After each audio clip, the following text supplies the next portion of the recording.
I'm a failure. I can't do anything right at home or at work. I mess everything up. Right? Isn't it true? We can be our own biggest critic. The most dangerous place for most people is in their own heads. My next guest says she has a simple rule that could flip self-doubt, fear, unworthiness, all those bad feelings into powerful motivators. We know her as one of the leading voices in transformation and an international best-selling author, but she considers herself an expert in breakdowns. And at one point, it's one of the lowest points of her life, she found herself in the bathroom with one hand raised, giving the woman in the mirror a high five. Please welcome motivational speaker, my good friend, author of the new book, The High Five Habit, Mel Robbins. Thank you for being here. Thank you for having me. So let's dig into this a little bit, because everyone sees you as this chipper, I can make it happen, just, Yep. a couple seconds and I got your whole life fixed. But you actually had to struggle through this one. And what was the concept that got you going? How did you even think about high-fiving yourself rather than banging your head into the mirror? Well, first of all, let's be honest, it sounds ridiculous to high-five yourself in the mirror. So it was a very low moment. And it was odd to come here today to be on your show because I have not been in this building for 18 months. Oh, and my goodness. I felt like I was actually walking in and about to see somebody that broke up with me. Because the background on this book is that in March of 2020, my daytime talk show was canceled, which basically means at the age of 50, I was fired from my dream job. Yep. The pandemic turned life upside down like it did for all of us. And for the first 3 weeks of the pandemic, I lived in my pajamas and I started drinking Bloody Marys at 10 o'clock in the morning. And by week 3, overwhelmed by life, having just lost my job and worried about the world, I dragged myself into the bathroom, Dr. Oz. And when I looked in the mirror, I thought, oh my God, you look like hell. And the beatdown started. Yeah. Why'd you get up so late? You know, how are you going to get through this? Like, just constant negative stuff. And I don't know why I did it, because it sounds pathetic. I'm standing in my underwear. I'm beating myself up in the mirror. I couldn't think of anything positive to say. And I found myself raising my hand and high-fiving the woman I saw in the mirror because she needed it. Yeah. And something interesting happened. I felt this shift. It's not like lightning struck that morning. It wasn't like, oh, the angels hit me. Hallelujah. Yeah, no, that's not what happened. This is something that works deep, and it works really profoundly when you do it for 5 days. That's all it takes is 5 days. I felt something shift, and what I felt shift was my energy. I felt like, okay, pick yourself up. You can handle this, Mel. And that's how it all began. You know, a lot of us think about these affirmations, right? I love myself, we're going to succeed, I can do anything, I'm going to lose all the weight. You actually argue it doesn't really work that well. And what do you say about this is your specialty area. I know. You're the best at getting people who have lost their way to sort of figure a path out. You light a light for us. Yes. What's wrong with those positive affirmations? Well, positive affirmations are complete garbage, Dr. Oz, if you don't believe them. There is no way, if you've spent 20 years telling yourself you hate your body and hiding in the back of the photo, that you're going to be able to stand in front of a mirror tomorrow morning and be like, you're awesome, you're amazing, I love how I look. Your brain is so bought into the story you've been saying and the actions you've been taking that it will flat out reject it. In fact, research shows that if you pick a mantra that you don't believe, let's say you have a lot of shame, you can't look in front of the mirror and say, I love myself, because you don't believe it. And so picking a mantra you don't believe, research shows it actually makes you feel worse about yourself. Because at the very core, you don't have the integrity to tell yourself the truth, which is the most painful thing to do in our lives. To do it correctly, positive and negative. Yes, well, that's the thing about the high five. The high five is so powerful, and the science is groundbreaking. I didn't realize this when I first did it. What happened is I ended up posting a photo online. It is exploded as a viral phenomenon. People around the world high-fiving themselves in the mirror to start their day. The reason why this works is you've high-fived everybody else your entire life. You've never high-fived somebody like, I've never high-fived somebody, Dr. Oz, and gone, you suck. I don't like you. I hope you lose. It's always been, I believe in you. I love you. I see you. I celebrate you. All that programming is in your brain.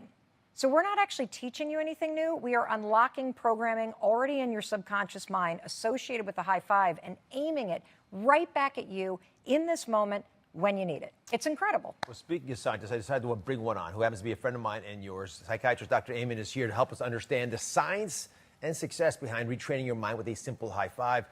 Dr. Amen, you and I have been friends a long time. You've studied the brain, you've studied my brain, so you can throw me into this as well. So Dr. Amen, give us a rough idea of what this research has shown. Why is it so significant, and what's so powerful about a gesture seemingly as simple as giving a high five, but to yourself? Well, when you celebrate, that's what a high five does. It actually increases dopamine, and it wires that positive feeling into your nervous system. And we're living at a historic time of people with undisciplined brains. The level of negativity, and as Mel said, the pandemic made everything worse. Depression tripled in a matter of just 8 months, doubled in children. And we need a new way to discipline our minds. And this is so simple. And it works because when you celebrate, it increases dopamine, which then helps the positive part of your brain to become stronger. So celebration is just so important. We do it naturally with other people. It's just we've never been taught to do it with ourselves. And why is it important to do it in the morning? And why even that little subtle point you say is important? Because it sets your day up to be more positive. I actually start all of my days with today is going to be a great day. That way my unconscious mind finds why it's going to be a great day, and then you can do the high five habit. This is just a great tool that can be helpful. So Mel has all these powerhouses like Marie Menounos, Jay Shetty. They're joining in on the high five habit. Fans from coast to coast joining in on social media. Today we have got a woman who used to high five. She actually took this high five habit, to get her through chemotherapy, the most difficult parts of her chemotherapy. And her stress story was so impactful to us. I just had to get her on the show. So Jen, thanks for being with us. You're a cancer survivor. Congrats. How did you give yourself a high five? And how did that get you through, especially that awkward, horrible, terrible 5th round of chemo when you think you're done, but you're not quite there yet? You're almost at the finish line. Yes, hi. Thank you so much, Dr. Oz and Mel. My 5th round was definitely the hardest round, and I don't think that it's a coincidence that that's when I saw this information about the high five, because that really helped me through my hardest round. And I've always been one to high five other people, just cheering them on and encouraging them. So this idea of high fiving myself was just amazing, and it really helped me through that struggle, the physical, the emotional, all of that pain and sadness that comes with it. This just really helped get me through. And this is an easy way to stay positive, put that smile back on my face, and keep going. Well, Jen, I'm very proud of you. Keep it up. Everybody else, when we come back, you've heard from Jen, you've heard from Dr. Amen. We're going to come back. Mel's going to teach us the science-backed brain hack that's going to change how you take on the world. We're back with the wonderful Mel Robbins, the author of The High Five Habit, and she says you can either pursue your dreams or be haunted by them. We wanted to see this high five habit in action from start to finish. So we challenge some of you to document your journey from day 1 to day 5. There are do-overs in life because you get one every single morning when you wake up, look in the mirror, and decide who you're going to be today. Like so many of us, Charlene and Paulina often feel like they are holding themselves back with feelings of self-doubt. I constantly second guess every thought process I have. I'm so good at being everyone else's cheerleader, but not so good at being my own. I was at the side of his bed when he took his last breath. Paulina's fear stems from losing her father when she was just 16. I want his support, and he's not physically here to give that to me. Growing up, Charlene always felt like she was never good enough. You always feel like you're not doing the right thing. You're not good enough. He always tore me down. But they have decided they aren't going to let those feelings control them anymore. This week, they've taken on Mel Robbins' High Five Challenge. You're brave, you're courageous, you're awesome. Let's go conquer the day. Turning negative feelings into powerful motivators for change. Time to get busy. Will they be able to do it? We're going to find out. All All right, Mel, we've got to show everyone how simple and revolutionary this is. We've got Charlene here doing the 5-day challenge, all right, with the high five. All right, Yep. take it All away. right. So Charlene's going to step in front of the mirror. All you do is you step in front of the mirror, and the first thing I want you to do is take a deep breath. 91% of women hate how they look. 50% of human beings can't even look at themselves in the mirror. Half the people? Yeah, half the people. Charlene, are Very you in that normal. group? Yes. And so what you're Can first I going ask a question? Yeah. Why is it difficult to look at yourself in the mirror? I don't know, because I see every imperfection. Even now, I see it. But I got this. You got this. You do have this. All right. That's everybody's reaction, Dr. Oz. You see, there's a habit that everybody has in the morning, nobody's talking about, and that's to either ignore yourself in the mirror or to beat yourself up or focus on the stuff you can't stand. We're going to break that habit and replace it with the high five habit. So the first thing you're going to notice as you take a deep breath is you're actually not alone in the bathroom. There's another human being in the mirror with you that you've been picking apart and ignoring. And so I want you to ask yourself quickly, who do I need to be for the woman I see in the mirror today? Who do I need to be for the woman I see in the mirror today? You tell us. I need to be strong. I need to be confident. I need to be happy. And I need to be kind. The last one's the big one, being kind to yourself. And now all you're going to do, once you feel ready, you're simply going to raise your hand and high five the mirror. You got this. You got this. And now you said something, but you don't even have to say anything because all the programming is already in your brain. You don't have to touch the mirror. A lot of people don't want to touch the mirror because we don't want the handprints there. But what she's really doing is she's giving herself the encouragement and support she's given everybody else her whole life. And by raising her own hand and celebrating herself as a habit every single morning, right after you brush your teeth, clean out the gunk in your mouth. Now let's clean out the gunk in your mind, body, and spirit, right? Yes.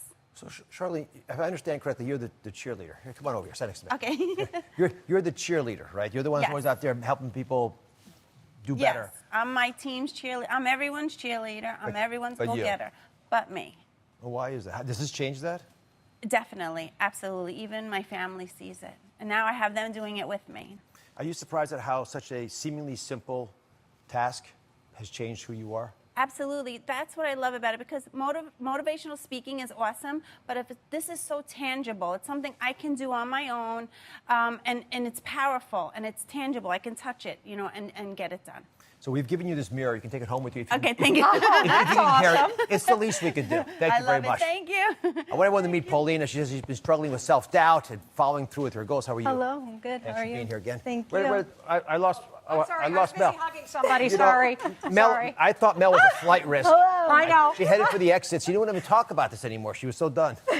How has high-fiving yourself made a difference to your life? How does it help you overcome the self-sabotage, the doubt that plagues all of us? It has helped me tremendously because I've been on a journey for 2+ years and just getting my life under control. And I don't believe how far I've came in these past 2 years, just changing my life, going from 250 pounds to losing 60 pounds and 60 inches and completely. You lost 60 pounds? Yes.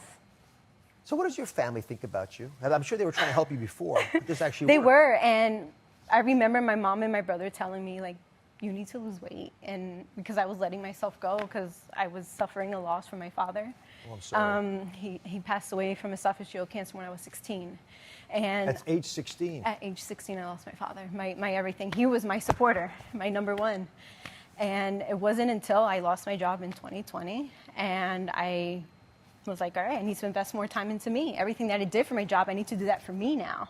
And I've been on this tremendous journey. I saw you on Jamie Kern Lima's virtual book launch event, and I won that bracelet that day. And it was a sign from my father, I feel like, because I put it out there that I wanted this bracelet. What would he have said to you if he was here? He would be proud, and I know he would be proud. I actually high-fived saying that. I said, Dad would be so proud of you. And I looked at my phone at that time after I said that affirmation. It was 6/12, and June 12th is his birthday. So just in that moment, I just felt it. I just felt it, and I've been just going up and up and just keep following my gut, my intuition, and just I am on the right path. And just continue my growth. So, Mel, it seems that both these wonderful women have overcome their fears. Right. How important is that in this whole process? And how does high-fiving your way past fear into a vision for what your life can be allowing these women to become different people? Well, it's incredible, but I want to ratchet it back a little bit because fear is always going to be there. Obstacles are always going to be there. This doesn't change the fact that you may have problems in your life, very real obstacles you have to face. The power of high-fiving yourself is that it changes you. Mm-hmm. Instead of seeing a person that you beat down every day, instead of dragging yourself into your day feeling defeated before you even leave the bathroom, you are sending yourself into the game of life knowing I have my own back, knowing that I can face this day, even though this day may be hard. I mean, that's what this is doing for people. It's changing your neural pathways. It's changing your nervous system. It boosts your mood. The science is bananas, and it's free. That's why it's incredible. Thanks for being here. I Thank know you. you make yourself vulnerable, and that can be risky, but you helped a lot of people today. Thank you. Thank you so much. I mean, we're always rooting for you. Mel, myself, and people out there watching you as well. Thank you. And your dad, of course. Thank If you. you're ready to transform your life with one simple change, make sure to check out the highfivechallenge.com and Mel Robbins. Her book is fantastic. The High Five Habits available now. Up next, special little treat. Mel and her husband, Chris, get personal about how the High Five habit changed the course of their marriage. Mel Robbins has taught millions of people around the world the 5-second secret to motivation. Now she's back with another simple, proven tool that you can use to take control of your life. It's called the High Five habit. But while she's been doing all this stuff, changing lives around the globe, the one person in her home that she needed to change was not having the same transformational experience. It's her husband, Chris. They're here today opening up like never before about their marriage and his battle with depression. I want to applaud you for talking about this and for being public about a process, because it's hard to do that when you're trying to be real and authentic about life and telling everyone else what to do. We sometimes think you're immune to the same issues.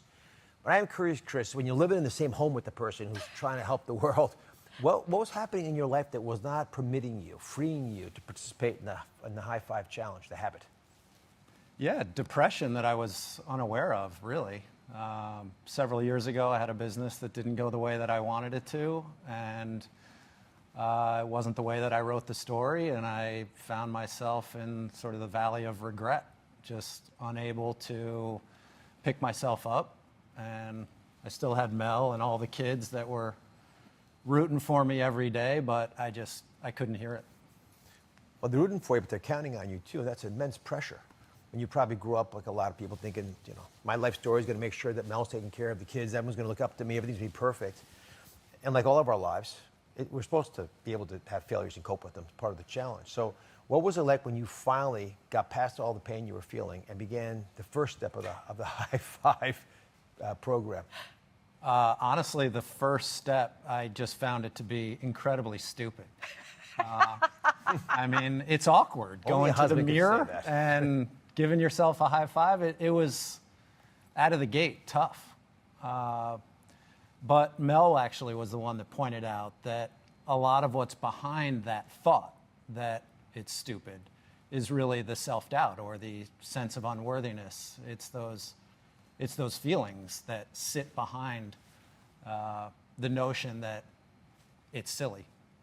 Well, you've got a great exercise that highlights to people how powerful their mind can be. So Yeah. Chris is sitting there all put together. Just like all of us, he's got baggage going on. Right? And how important that first step is for that reason. And if you don't mind, I got a little something under that coffee cup in front of you. Oh, it's a heart. Oh, this is fantastic. Okay. I know she has a fetish about hearts. I do, too. I love as a heart surgeon. Oh, that's true. This is a perfect game for you. So your mind either is going to work against you or for you. And I'm going to teach you how to train your mind to work for you. Mm-hmm. You have a filter in your brain called the reticular activity system, which is like an electronic hairnet. Mm-hmm. And it's constantly changing how it filters the world. We've all experienced the power of it. If you've ever bought a car, the second that you leave the dealership, what do you see everywhere? The car you just shopped for. Exactly. That was your RAS changing how it filters the world based on what it thinks is important. And I'm going to teach you how to train your brain to see what you want to see. Because in the example of Chris, I didn't see a failure. I saw a guy who worked his tail off in the restaurant business. I saw a guy who was an amazing father. I saw an incredible husband. It doesn't matter what I see. Yeah. It matters what his brain sees. And this is why this is so important. And so you're going to play a little game called Look for a Heart. I want you, as soon as you're done watching Dr. Oz and I want you to turn off the TV and just say to your brain, I want to see a heart. And just look for a heart occurring in the world. It could be a coaster. It could be the shape of a cloud. It could be a leaf. It could be a stain on the floor of your garage. There's actually another one on your rug down here that I just noticed. And all of a sudden, you're going to see them, and you're going to start to see them everywhere.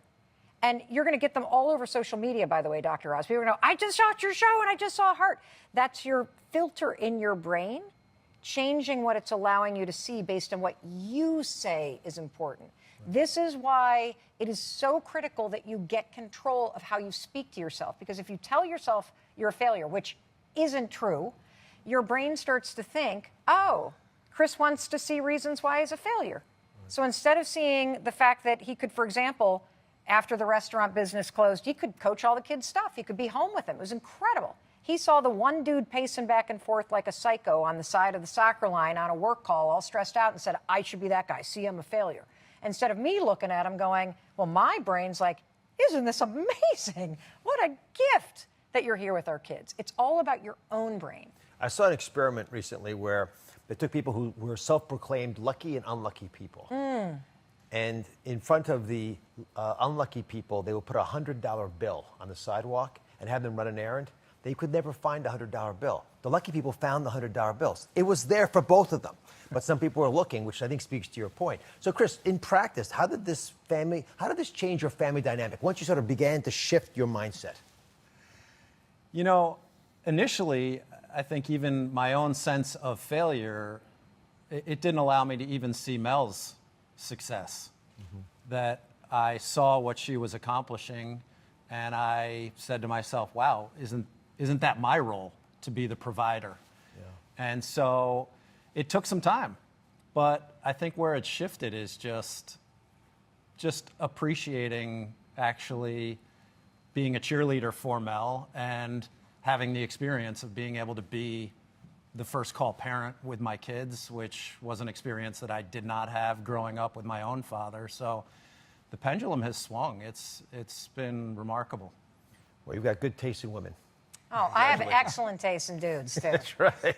Thanks both of you for being here. And for more information on how to get started on the High Five Habit, go to droz.com. You can also grab the book, The High Five Habit, available now everywhere. Thank you for watching. Don't forget to subscribe and turn on notifications so you never miss out on new videos to live the good life.